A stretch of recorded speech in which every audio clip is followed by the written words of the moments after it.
अस्सलाम वालेकुम। आप या आपका दोस्त या आपके कोई रिश्तेदार किसी मर्ज में मुब्तला हैं और डॉक्टरों ने जवाब दे दिया है, हर तरफ से उम्मीद टूट गई है, तो ये छोटा सा अमल आपके लिए है। अगर ये अमल छोटा सा अंजाम देंगे तो आपके मरीज को इंशाल्लाह जल्दी शिफा मिलेगी। मेरे दोस्तों और भाइयों और बहनों, आज हम बात करेंगे एक मुजरिब अमल के बारे में जो कुरान और हदीस से साबित है। किसी भी बीमारी से, किसी भी मुसीबत से, किसी भी मर्ज से अगर निजात हासिल करनी है तो ये अमल आपके लिए है। किताब का हवाला तस्कीन रूह, जिसमें यह मुजरिब अमल मौजूद है। मैं आपको स्टेप बाय स्टेप बताता चलूँगा। यह मुजरिब अमल फ़कत जिस्म के लिए मुफीद नहीं है बल्कि रूहानियत के लिए भी मुफीद है। तो चलिए शुरू करते हैं। सबसे पहले याद रखें कि शिफा अल्लाह ताला के हाथ में है। ये अमल ज़रूर करें, मगर इसके साथ डॉक्टर की दवाएं भी ज़रूर इस्तेमाल करें। अहले बैत अलैहिस्सलाम की नज़र में ये बीमारी एक आजमाइश होती है जो इंसान के गुनाहों का कफ़ारा होती है और इंसान के दर्जात को बुलंद करती है। हम ये समझते हैं कि अगर हम पर कोई मुसीबत या परेशानी या मुश्किलात आती है तो हम घबरा जाते हैं कि अल्लाह ताला की तरफ से अज़ाब है। लेकिन अहले बैत अलैहिस्सलाम इसकी तफसीर करते हैं।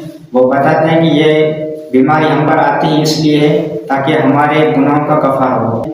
इमाम सादिक अलैहिस्सलाम और जगह पर भी फरमाते हैं, इमाम फरमाते हैं कि ये बीमारी मोमिनों के लिए कफ़ारा और अल्लाह की रहमत होती है। और अल्लाह ताला ने कुरान मजीद में भी शिफा के लिए आयत इस्तेमाल की हैं।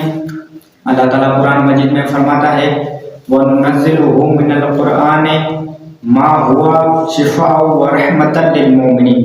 अल्लाह ताला कुरान मजीद में फरमाता है, जो भी चीज़ें मैंने कुरान में नाजिल की हैं वो मोमिनों के लिए शिफा और रहमत है। तो चलिए हम मुजरिब अमाल शुरू करते हैं। इमाम सादिक अलैहिस्सलाम फरमाते हैं, जब भी कोई बंदा शदीद बीमार हो तो वो ये अमल अंजाम दे। इमाम फरमाते हैं, सबसे पहले आप पाका की हालत में वुज़ू करें। वुज़ू करने के बाद आप 2 रकात नमाज नफिल पढ़ें। उसकी नीयत ये करें कि मैं नमाज पढ़ता हूँ या नमाज पढ़ती हूँ 2 रकात कुर्बतन इल्लल्लाह। इमाम फरमाते हैं ये नमाज पढ़ें। उसके बाद तरीका नमाज का ये है, वही तरीका है जो फजर नमाज का तरीका है।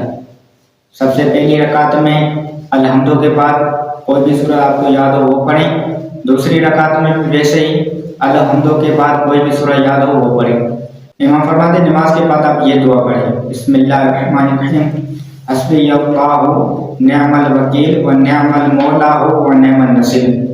इमाम फरमाते हैं ये दुआ पढ़ें, क्योंकि ये दुआ मुश्किल वक्त में या मुसीबत में या किसी परेशानी में ये दुआ पढ़ी जाती है। कि जब हज़रत इब्राहीम अलैहिस्सलाम को निमरूद ने जब आग में फेंका था तो उस वक्त परेशानी की हालत में, खौफ की हालत में हज़रत इब्राहीम ने ये दुआ पढ़ी थी। उसके अलावा आप अल्लाह ताला के 2 इस्म आज़म पढ़ें। कौन से? या शाफ़ी या माफ़ी, या शाफ़ी या माफ़ी। ये आप मुसलसल जिक्र करते रहें। ये दोनों एक ही शुमार होगा। जैसे या माफ़ी या शाफ़ी ये एक बार शुमार होगा। ये आपको 66 मरतबा पढ़ना है। कि अगर आपका कोई मरीज शदीद बीमार है तो आप ये दुआ पढ़ें, बिस्मिल्लाहिर्रहमानिर्रहीम, ला हौला वला कुव्वता इल्ला बिल्लाहिल अलिय्यिल अज़ीम। ये आप अमल अंजाम देंगे, इंशाल्लाह आपको जल्दी शिफा मिलेगी। अगर कोई इंसान ये अमल नहीं कर सकता है तो उसके लिए दूसरा तरीका है कि वो गले में तावीज़ बांधे। तावीज़ बनाने का तरीका क्या है? सबसे पहले आप सफ़ेद कोई कागज़ उठाएं। आप कागज़ के बीच में या शाफ़ी या माफ़ी, या शाफ़ी या माफ़ी ये 66 मरतबा आप लिखें।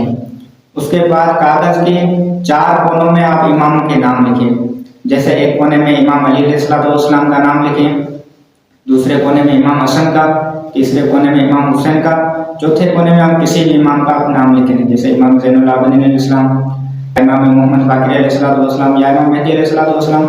12 इमामों से किसी के भी आप नाम लिख सकते हैं। उसके बाद नीचे आप मरीज का नाम लिखें और उसके बाद 11 मरतबा आप दुरूद पढ़ें। अल्लाहुम्मा सल्ली अला मुहम्मद व आले मुहम्मद, अल्लाहुम्मा सल्ली अला मुहम्मद व आले मुहम्मद।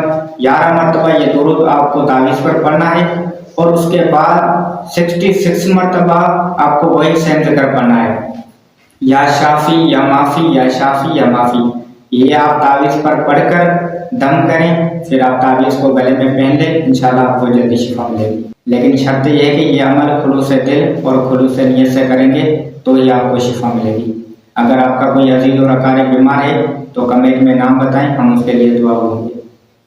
अल्लाह ताला से दुआ है कि अल्लाह ताला हमारे कबीरा सगीरा गुनाह माफ़ फरमाए। हमारे घरों में, आपके घरों में जो भी बीमार हो या मुश्किलात हो या मुसीबत हो, अल्लाह ताला दूर फरमाए।